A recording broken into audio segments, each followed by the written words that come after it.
Shalom à tous. Cette semaine, nous lisons la paracha Vayechi qui clôture le livre Béréchit. Et c'est également Shabbat Razak, un Shabbat de renforcement. L'action des pères est un signe pour les enfants. Et elle donne la force dans le travail des fils qui commencera dans la paracha Shmot. La paracha nous parle de la bracha de Yaakov à ses fils et avant cela aux fils de Yosef, Ephraïm et Ménaché. Et ces brachot se perpétuent sur tous les enfants d'Israël jusqu'à la fin des générations. Et les Chachamim nous disent que Yaakov Avinu l'omet. C'est-à-dire qu'en fait, Yaakov ne vit pas seulement en spiritualité, mais il vit justement matériellement dans un corps physique. Et si sa descendance est en vie, c'est qu'il est en vie. Nous sommes, nous, le peuple juif, la preuve de la vie de Yaakov qui est éternelle et se perpétue jusqu'à la fin des générations. Hier, c'était le 10 Tevet.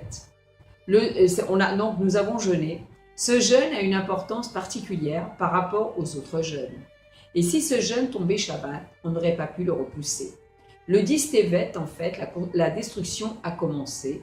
C'est-à-dire qu'il y avait l'état de siège autour de Jérusalem, mais la muraille et le Beth Amikdash n'avaient pas été touchés. C'était uniquement la nourriture qui ne pouvait pas rentrer à Jérusalem. Et donc le 17 Tammuz, donc il y a eu la brèche dans la muraille Jérusalem. Le 9 Av, ça a été la destruction du Beth Amikdash. En fait, le commencement de tout ça, de tous ces événements, pour arriver à la destruction du Beth Amikdash, a commencé le 10 Tevet. Et le but de cet état de siège était que le peuple juif s'éveille à la tchouva. Sur le 10 Tevet, il a été dit au prophète Ézéchiel, « Prends-toi une poêle de fer et pose-la comme un mur de fer entre toi et la ville. » Alors pourquoi le fer? Le fer symbolise en fait la destruction du Beth Amikdash et la tuerie. Et dans le Beth Amikdash, il n'y avait pas de fer.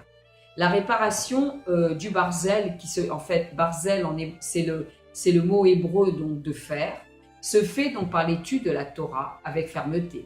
Une fermeté qui vient du niveau le plus élevé de notre Eshama, qui est la Yerida.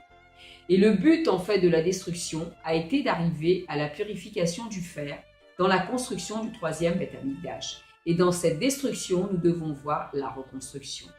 Dans le Beth Amikdash, en fait, il y avait l'or, il y avait l'argent et il y avait le cuivre. Et donc, dans le premier Beth Amikdash en fait correspondait à l'or. Et donc, il se dit en hébreu Zahav. En hébreu, donc, ça se dit Ze Anoten Bari. Celui qui donne est en bonne santé. Et ceci est lié au premier Beth Amikdash qui était Beshlemut. Il était dans toute sa plénitude. Il était complet en fait. Et l'argent correspond au deuxième Beth Amikdash, c'est-à-dire, donc on dit en hébreu le Kesef. Kesheyesh Sakanat Pachad, c'est que lorsqu'il y a la peur du danger. Donc il manquait dans ce Beth Amikdash plusieurs choses, dont le Haron HaKodesh, les Kruvim, la Shrina, les Urim et Tumim du Kohen Gadol. Donc il y avait plusieurs choses qui manquaient. Le Beth Amikdash, en fait, le deuxième Beth Amikdash venait d'en bas. Et le cuivre, en fait, ça se dit en hébreu Nechoshet, c'est lié à la galoute, il est lié à la galoute. Et le peuple juif ressemble à un malade, nous dit le rabbi, qui demande le Beth Amikdash. Le fer est lié avec le troisième Beth Amikdash, qui sera éternel, et qui aura le niveau du premier et du deuxième, c'est-à-dire l'illimité dans le limité.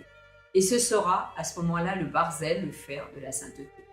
Et la Chassidoute explique que barzel, c'est Bet Resh Zain Lamed, ce sont les initiales de Bila, Rachel, Zilpa et Léa, qui sont les 4 femmes de Yaakov. Et au moment de la Géoula, nous verrons que le niveau de nos mères, Sarah, Rivka, Rachel et Léa, est plus élevé que celui de nos pères, Abraham, Isaac et Yaakov. En fait, la femme juive est la couronne de son mari. Et elle est la Sfirat HaMalchut, c'est-à-dire la sphère la plus basse dans les Midot, qui est la royauté. Et c'est cette sphère de Malchut, de royauté, qui va se dévoiler pour se lier justement au Keter, qui est la couronne. Et au moment de la Géoula, le mal sera annulé et disparaîtra du monde. C'est la raison pour laquelle dans le troisième Beth Amikdash, il y aura également du fer. Yaakov, en fait, c'est la Torah. Il est la ligne médiane dans les Midot qui est appelée la Tiferet, c'est-à-dire la beauté, qui va de haut en bas, sans changement. Yaakov est la vérité, c'est-à-dire c'est la mida de Hémet, et aussi la mida de Nitzriout, c'est l'éternité.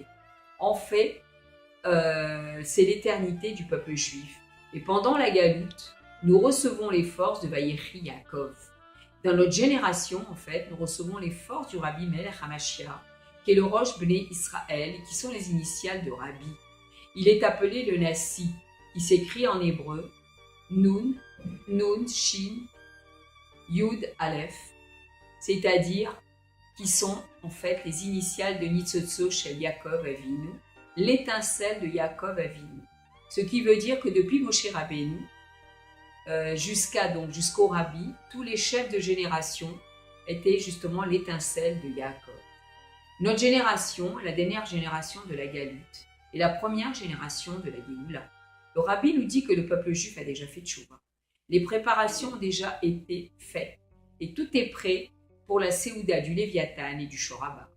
Le Rabbi nous demande de renforcer effectivement l'éducation juive des garçons et des filles, de façon que lorsqu'ils deviennent adultes, on voit sur eux justement que la Torah et les mitzvot font partie intégrante de leur vie. De rajouter également dans la Torah et les mitzvot, dans l'étude de la Chassidoute qui amène tout de suite la Géoula. Je vous souhaite un Shabbat Shalom, avec joyeux, disons, un Shabbat de Géoula, et Yehi Adonenu Morenu Berabenu Melech HaMashiach Leolam Vaed.